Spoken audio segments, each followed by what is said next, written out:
Hello दोस्तों, स्वागत है आपका आज की क्लास में। आज की क्लास में हम परम्यूटेशन एंड कॉम्बिनेशन वाले चैप्टर को जो हमने स्टार्ट कर रखा है उसको आगे बढ़ाते हुए उसके एक नए कंसेप्ट को आपके सामने आज डिस्कस करने वाले हैं। इससे पीछे वाले वीडियो में अगर किसी ने भी वीडियो नहीं देखी है जहाँ पे हमने इसका बेसिक बताया, fundamental principle of addition, multiplication, exercise 6.1 6.2 तक हमने क्लियर किया और पिछली क्लास में परम्यूटेशन बताया, उसके टाइप्स के बारे में बताया। अगर किसी ने वो वीडियो नहीं देखी है तो जाके उन वीडियो को देखो।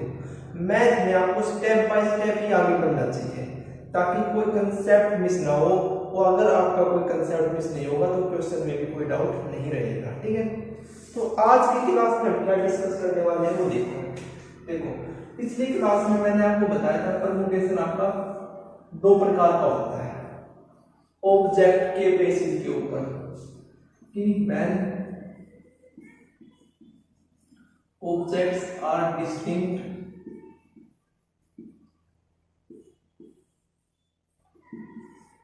सेकेंड टाइम बताएगी when objects are not distinct।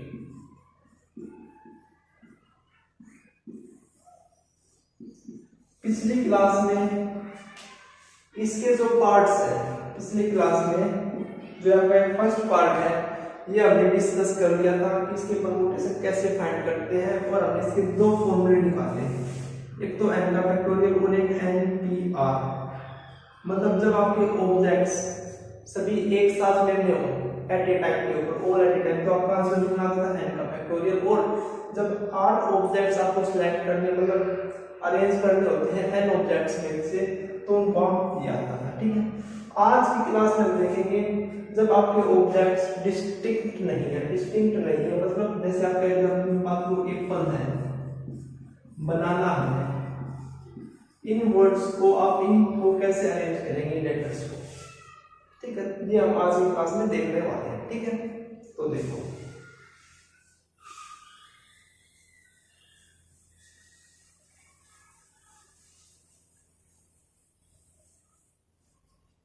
जो आपका परम्यूटेशन होता है ना भैया, उसको कैसे निकालेंगे हम, when objects are not distinct. तो देखो केस बना लो, ये जो केस मैं बनाते आ रहा हूं ये आपके क्वेश्चन के ऊपर बेस है, ऐसे ही आपके क्वेश्चन मिलने वाले हैं आपको। ठीक है, तो ये क्या कहता है कि the number of permutation of n things of which p things are of one kind, q things are of second kind, r things of third kind, and remaining things या objects are different।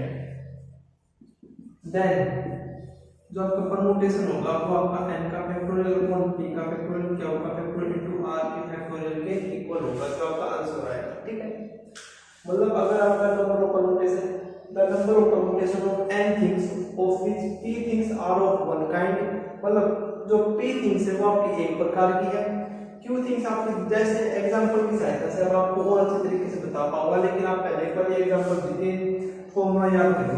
यहाँ पे n क्या है, total number of objects, p क्या है, things of one kind, q क्या हो गया है, things of second kind, r क्या है, थिंग्स ऑफ थर्ड काइंड। ये आपके एक्सटेंड भी हो सकते हैं, एस टी ऐसे भी हो सकता है। अगर किसी क्वेश्चन में आपके पास ओनली वन काइंड की थिंग्स गिवन है जो रिपीट हो रही है, तो उसमें आप क्या फॉर्मूला लगाएंगे, n फैक्टोरियल और p फैक्टोरियल। अगर टू टाइप के तो n factorial p factorial q factorial, three type का तो ये फोर्थ का, तो ऐसे आप इंक्रीज करते चलोगे। अब देखो जैसे मैंने आपके साथ डिस्कस किया था कि एक पद जो वर्ड है उसका कैसे परम्यूटेशन फाइंड करेंगे आप। तो देखो इसमें जो p वर्ड है, p जो लेटर ये दो बार क्या हो रहा है, रिपीट हो रहा है, दो बार क्या हो रहा है, रिपीट हो रहा है। तो ऐसे क्वेश्चन को सोल्व करने के लिए ही आपका ये जो कंसेप्ट इसमें लगेगा, ठीक है। तो देखो यहाँ पे n की वैल्यू कितनी है, 5, 1 2 3 4 5। अच्छा अब देखो आपको p क्या r की वैल्यू फाइंड आउट करनी है, लेकिन p तो क्या है, things are of one kind. तो p क्या है यहाँ पे, p मतलब जो लेटर रिपीट हो रहा है, यहाँ पे p लेटर दो बार रिपीट हो रहा है, तो यहाँ पे p की वैल्यू कितनी होगी, तो ये p इसके साथ क्या होगा, वो रहने तो ये अलग p है, ये p क्वेश्चन की है सर और p, लेकिन यहाँ पे जो p है वो रिपीट हो रहा है, वो अलग टाइप है, ठीक है। अच्छा q और r लेने की जरूरत नहीं है, क्योंकि यहाँ पे p के अलावा और कहीं रिपीट नहीं हो रहा। तो इसका आंसर कितना आएगा, 5 का फैक्टोरियल अपॉन में 2 का फैक्टोरियल, 60 आंसर आ जाएगा आपका। जैसे नेक्स्ट देखो आपका BANANA, बनाना, इसको कैसे अरेंज करेंगे, यहाँ पे n की वैल्यू देखो कितनी है, 6 है। यहाँ पे p की वैल्यू देखो, p मतलब जो लेटर आपका रिपीट हो रहा है फर्स्ट टाइम में, ए देखो a 3 बार रिपीट हो रहा है, तो p की वैल्यू कितनी होगी, 3। अब देखो और कोई लेटर रिपीट हो रहा है, n भी रिपीट हो रहा है, तो क्या होगी, क्या की वैल्यू कितनी होगी, 2, ठीक है। तो अब 6 का फैक्टोरियल इनटू 2 का फैक्टोरियल इनटू 3 का फैक्टोरियल, इसको सोल्व करेंगे तो कितना आंसर आएगा, 60, ठीक है। तो ऐसे क्वेश्चंस को सोल्व करने के लिए आपका ये कांसेप्ट यूज होता है, ठीक है। आई बात समझ में। अब एक नया कांसेप्ट, एक अलग कांसेप्ट मैं आपके साथ डिस्कस करना चाहता हूं, जो आपके एग्जांपल्स में और क्वेश्चन में यूज होने वाला, और वो बहुत ही इंपॉर्टेंट है एग्जाम पॉइंट ऑफ व्यू से। आपकी जो बुक है उसमें वो अलग से डिफाइन नहीं किया हुआ है, ठीक है। एक बार देखो वो कांसेप्ट है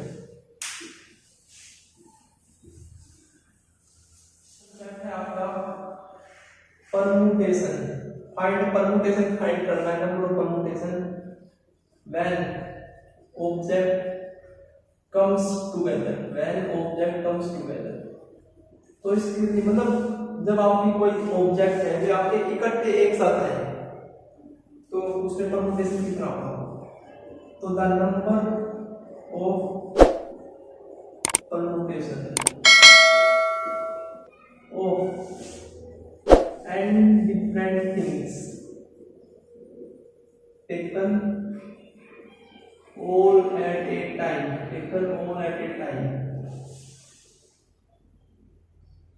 such that the particular p things comes always together, then number of permutation will be equal to n minus p plus 1 का फैक्टोरियल into p का फैक्टोरियल। देखो भैया ये कैसे आया है, पहले लाइन देखो, the number of permutation of n different thing taken all at A time. अगर किसी ने पीछे वाली वीडियो देखी होगी तो आप इसका आंसर बता दोगे कितना होता है, n फैक्टोरियल आएगा। अब एक कंडीशन देगी, such that the particular p things come always together, मतलब n में से आपकी जो p थिंग्स है वो इकट्ठी आनी चाहिए। अब मैं इस p थिंग्स को एक ऑब्जेक्ट मान लेता हूं, क्या मान लेता हूं, वन ऑब्जेक्ट। जो n में से p थिंग्स है उनको मैं वन ऑब्जेक्ट मान लेता हूं, ठीक है। तो आपके टोटल ऑब्जेक्ट कितने होंगे, टोटल ऑब्जेक्ट्स कितने होंगे, सबसे पहले टोटल ऑब्जेक्ट कितने होंगे, n प्लस 1। अब इस p को तो हटाना पड़ेगा, जितने भी ऑब्जेक्ट हैं p के, तो इसको हटाएंगे तो ये आपके टोटल नंबर ऑफ ऑब्जेक्ट हो गए, और ये क्या है आपका इसका फैक्टोरियल एट ए टाइम। लेकिन जो p ऑब्जेक्ट है ये भी तो अरेंज होंगे, तो इनको अरेंज करने के लिए p फैक्टोरियल फिर से वैल्यू करने को, ठीक है। आई बात समझ में। तो ये आपको फॉर्मूला याद होना चाहिए जब आपकी वैल्यू ऑब्जेक्ट कम्स टुगेदर, ठीक है। अच्छा अब इसी के ऊपर बेस एक और देखो, क्या देखो, when no object comes together, when no object comes together, तो इसको कैसे निकालोगे, सबसे पहले इसके लिए एक फॉर्मूला है, permutation of total number of object. सबसे पहले आप परम्यूटेशन निकालो टोटल नंबर ऑफ ऑब्जेक्ट, फिर इसमें से सब्ट्रैक्ट कर दो क्या, permutation having object comes together, ठीक है। जो मतलब निकाला था रिजल्ट उसको सब्ट्रैक्ट कर दो, तो ये आपका क्या आ जाएगा, permutation when no object comes together, ठीक है। तो ऐसे क्वेश्चन को सोल्व करने के लिए आप ये फॉर्मूला लगा दो, ठीक है। जो ये दो फॉर्मूले मैंने आपके साथ डिस्कस किए हैं बहुत इंपॉर्टेंट है। आप एक एग्जांपल की सहायता से देखो।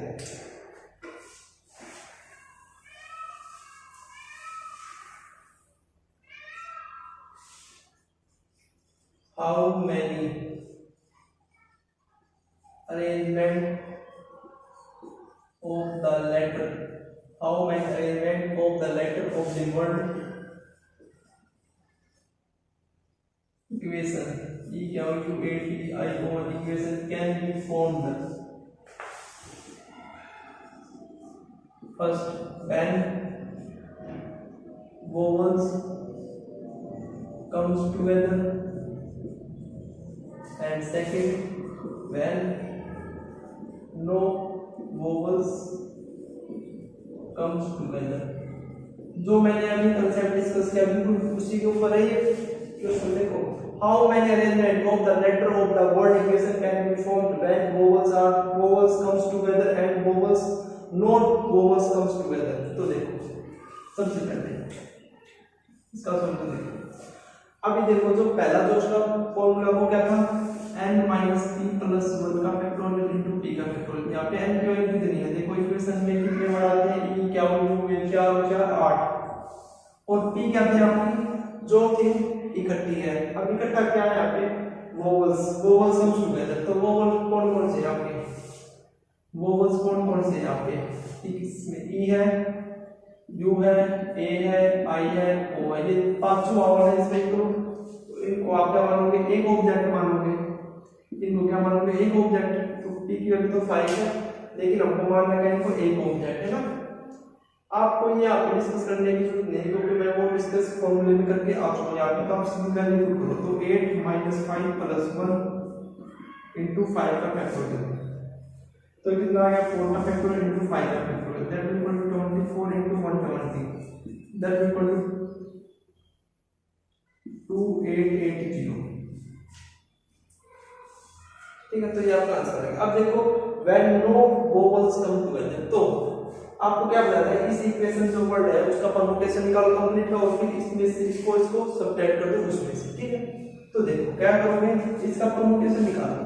परमुटेशन निकालने के लिए आपके पास आ चुके हैं तीन फॉर्मूले, n का फैक्टोरियल, n p r, और एक n का factorial, p factorial, q factorial, r factorial, ये तीन फॉर्मूले आ गए। अब ये कैसे पता चलेगा कि इसमें कौन सा यूज होगा, तो इसके लिए आपको ये केसेस याद करने पड़ेंगे। ठीक है, अब देखो यहाँ पे कोई वर्ड, कोई लेटर रिपीट हो रहा है, नहीं हो रहा, कोई भी लेटर यहाँ पे रिपीट नहीं हो रहा। तो अगर लेटर रिपीट नहीं हो रहा है तो कौन सा लगेगा, ये वाला लगेगा। उसमें क्या होगा, इसमें सभी लेटर लेने हैं, तो कितना आएगा, 8 का फैक्टोरियल माइनस इसको सब्ट्रैक्ट कर दो 2880। तो इसका कितना होता है, 4320 और 2880 को सब्ट्रैक्ट कर दोगे तो 37440 इज द रिक्वायर्ड आंसर। ये आपका क्या जाएगा आंसर। ठीक है, तो ऐसे क्वेश्चन आपके इंपॉर्टेंट है, एग्जाम में पूछे जाने वाले, तो आप इनको बिल्कुल ध्यान से समझो और करो। ठीक है, तो मिलते हैं नेक्स्ट वीडियो में, और नेक्स्ट वीडियो में हम आपका सर्कुलर परमुटेशन स्टार्ट कराएंगे। ठीक है, थैंक यू।